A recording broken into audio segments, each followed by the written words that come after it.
Erzurum, Türkiye'nin Doğu Anadolu bölgesinde denizden 1900 metre yükseklikte yer alan bir şehirdir. 750 binden fazla nüfusu ile bölgenin en büyük illeri arasında yer alır. Erzurum'da soğuk ve ılıman iklim görülmektedir. En kurak aylarda bile yağış fazladır.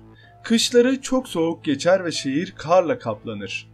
Erzurum Palandöken Kayak Merkezi, Türkiye'nin kış aylarında kayak tatili yapmak için en gözde yerlerinden birisidir. Bu videoda Erzurum şehrini hep birlikte gezeceğiz ve şehirdeki bazı önemli tarihi ve turistik yerleri göreceğiz. Erzurum'da gezilecek yerleri anlatmaya başlamadan önce kanalıma abone olarak ve bildirimleri açarak bu ve benzeri videolara herkesten önce ulaşabilirsiniz. Ayrıca izlediğiniz video hoşunuza giderse beğenebilir, görüş ve düşüncelerinizi paylaşabilirsiniz. İyi seyirler. Erzurum'un yakın tarihine baktığımızda ilk akla gelen tarihi yer Erzurum'un meşhur tabyalarıdır. Erzurum'da yapılan ilk tabyaların tarihi 18. yüzyıldaki Osmanlı-İran Savaşı'na kadar uzanır. Ancak en büyük tabyalar 19. yüzyılın başlarından itibaren Rusların Anadolu'ya yaptıkları baskın ve istilalardan şehri korumak amacıyla inşa edilmiştir. Şehrin çevresinde görüş açısı yüksek tepelere inşa edilen bu stratejik yapıların sayısı 22'yi bulmaktadır.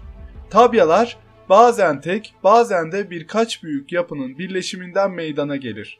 Aziziye tabyaları Erzurum'da Sultan Abdülaziz'in son yıllarında yapılan 3 tabyadır. Kentin Kars Kapısı denilen kesminin kuzeydoğusundaki Topdağ yaylası üzerinde bulunur. Tabyalar halk arasında 93 Harbi adıyla bilinen 1877-1878 Türk-Rus Savaşı'nda kullanılmıştır. Aziziye tabyaları birbirine bir siperle bağlanmıştır. 1 numaralı Aziziye tabyasının doğusunda Aziziye anıtı ve Nene Hatun mezarı bulunmaktadır.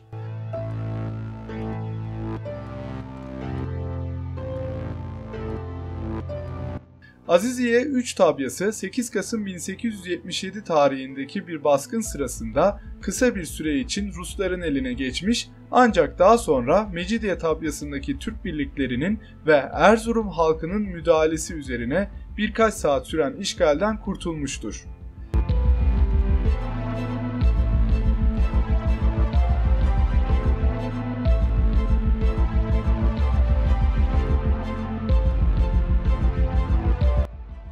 Mecidiye tabyası Erzurum şehrinin doğusundaki 2042 metre yükseklikteki Top Dağı'nın kuzey ucunda bulunan tabyadır.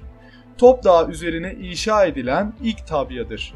Tabya Sultan Abdülmecit zamanında 1852-1855 yılları arasında devrin Erzurum valisi ve kumandanı Zarif Mustafa Paşa tarafından yaptırılmıştır. Tabya geniş bir avlunun doğusunda yay şeklinde bir plan üzerinde kurulmuş olan yan yana koğuş odalarından meydana gelmektedir. Mecidiye tabyası Erzurum savunmasında önemli bir destek noktası ve stratejik bir konumdaydı. 1877-1878 Osmanlı-Rus Savaşı'nda Erzurum şehrinin düşmesini bu tabya önlemiştir.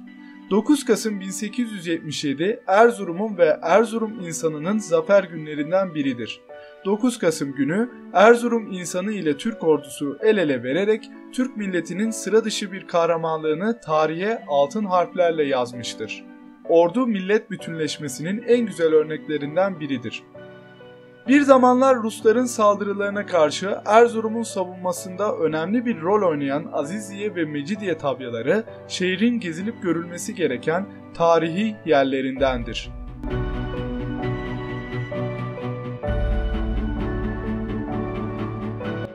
Atatürk Evi Müzesi'nin olduğu bina 19. yüzyılın sonlarında yapılmıştır. 1915-1916'da 9 ay Alman konsolosluğu olarak kullanılmıştır. 12 Mart 1918'de valiliğin hizmetine verilmiştir. Kurtuluş Savaşı zamanında Hüseyin Rauf ve arkadaşları Atatürk'le beraber burada 52 gün kalmış ve çalışmışlardır. Cumhuriyet'in ilanından sonra 1924'te Atatürk eşi Latife Hanım'la beraber gezideyken Erzurum'daki bir deprem nedeniyle şehre gelmiştir. 30 Eylül 1924'te şehrin anahtarı ve evin topusu Atatürk'e hediye edilmiştir. Bina 3 Ekim 1984 yılında Atatürk Evi Müzesi olarak ziyaretçilere açılmıştır. Müze, bodrum katı, zemin kat, birinci kat ve çatı katı bölümlerinden oluşmaktadır. Zemin katta giriş yaptıktan sonra sağ bölümde Kazım Karabekir ve Kazım Yurdalan'a ait eşya, belge ve resimler sergilenmektedir. Bu odadaki kapıdan başka bir odaya geçilmektedir. Bu odada Erzurum Müdafaa-i Hukuki Milliye Cemiyeti Başkanı Raif Dinç'e ait silahlar, resimler ve çeşitli giysilerle birlikte bazı belgeler sergilenmektedir. Bu odanın hemen karşısında yer alan odada ise Envari, Şarkiye ve Albayrak, dönemin Türk gazeteleri, Erzurum Kongresi bildirilerinin basımının yapıldığı matbaa makinesi sergilenmektedir.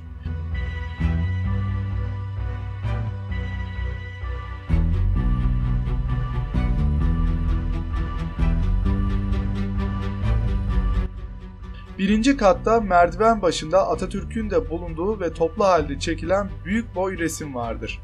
O döneme ait koltuk ve sehpaların da sergilendiği bölümden antre kısmına geçtikten sonraki bölümde Erzurum Kongresi üyelerinin resimleri ve biyografilerinin bulunduğu salon, çalışma odası ve yatak odası bulunmaktadır.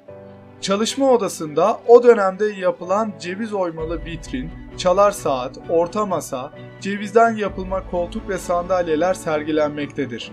Yatak odasında ise Atatürk'ün yatmış olduğu karyola, aynalı gardırop, koltuk, sehpa ve çalar saat sergilenmektedir.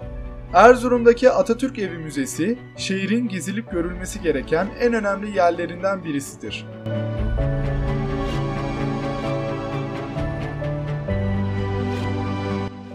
Kongre ve Milli Mücadele Müze Binası Erzurum'un en önemli tarihi yapılarından biridir. Atatürk 19 Mayıs 1919'da Samsun'a çıktıktan sonra 3 Temmuz günü Erzurum'a geliyor. Burada padişah bir telgraf çekip askerlik görevini bıraktığını söylüyor. Atatürk Kazım Karabekir ile birlikte burada bir bölgesel kongre yapmayı düşünüyor. Yapılan kongreye 53 delege katılıyor. Kongre yaklaşık 2 hafta sürüyor ve burada Türkiye'nin geleceği için çok önemli kararlar alınıyor. Milli mücadelenin başlangıç kongresi olarak bilinen bu bina 1877-1878 yıllarında Osmanlı-Rus Savaşı'ndan sonra ortaokul binası olarak inşa edilmiştir. 1924 yılında çıkan büyük bir yangında bina ciddi hasar görmüştür. 1925 yılında tekrar onarılıp ilkokul olarak açılmıştır. 1940 yılında ise Atatürk Yapı Sanat Okulu olmuştur. 1960 yılında Atatürk ve Erzurum Müzesi olarak hizmete girmiş ve ziyaretçilere açılmıştır. Günümüzde müze olarak kullanılan bu binada kongreye katılan 53 delegenin adları yazılı mermer plakalar vardır. Ayrıca duvarlarda ve vitrinlerde kongre ile ilgili tutanakların, yazışmaların, beyanname ve telgrafların fotokopileri, delegelerin fotoğrafları ile birlikte kısa biyografileri, Atatürk'ün çeşitli fotoğrafları ve çok daha fazlası vardır. Kongre ve Milli Mücadele Müze Binası, Erzurum Kongresi ile Cumhuriyet'in temellerinin atıldığı tarihi bir binadır. Erzurum'da gezilip görülmesi gereken en önemli yerlerden birisidir.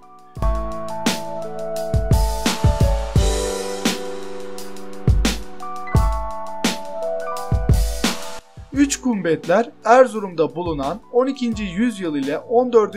yüzyıl tarihleri arasında yapıldıkları düşünülen tarihi kümbetlerdir. Üç kumbetler Anadolu'da bulunan anıt mezarların en güzel örneklerindendir. Üç kumbetten en büyüğünün Emir Saltuk'a ait olduğu ve 12. yüzyılın sonlarında yapıldığı sanılmaktadır. Diğer iki kumbet daha sonradan yapılmıştır ve kime ait olduğu bilinmemektedir. Anonim kumbet içten daire, dıştan 12gen planlıdır. Emir Sultan kumbeti içten ve dıştan 8gen planlıdır. Gövdenin altında mezar odası bulunmaktadır. Erzurum'da gezilecek yerlerden biri olan üç kumbetler yapı olarak çok farklıdır ve şehrin merkezinde yer alır. Erzurum'da bulunan çift minareli medrese Selçuklular zamanından kalma tarihi bir yapıdır. Erzurum şehrinin sembollerinden biridir. Yüzlerce yıldır iyi korunarak bugünlere gelen çifte minareli medrese her yıl binlerce yerli ve yabancı turist tarafından ziyaret edilmektedir.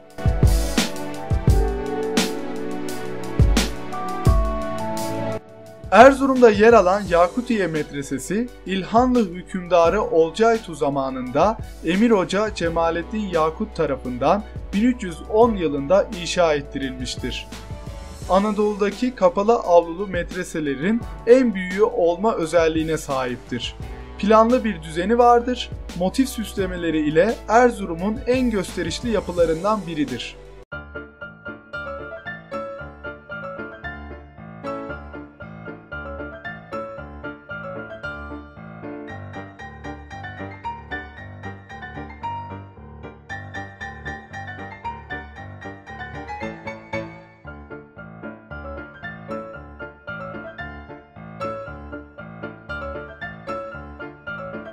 Rüstem Paşa Kervansarayı, diğer adıyla Taşhan, Erzurum ilinde bulunan Kanuni Sultan Süleyman'ın sadrazamı Rüstem Paşa tarafından 1561 yılında yapılan bir kervansaraydır.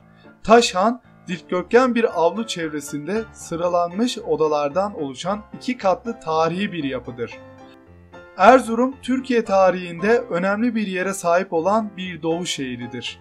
Kentte gezilip görülmesi gereken çok önemli ve güzel tarihi ve turistik yerler vardır.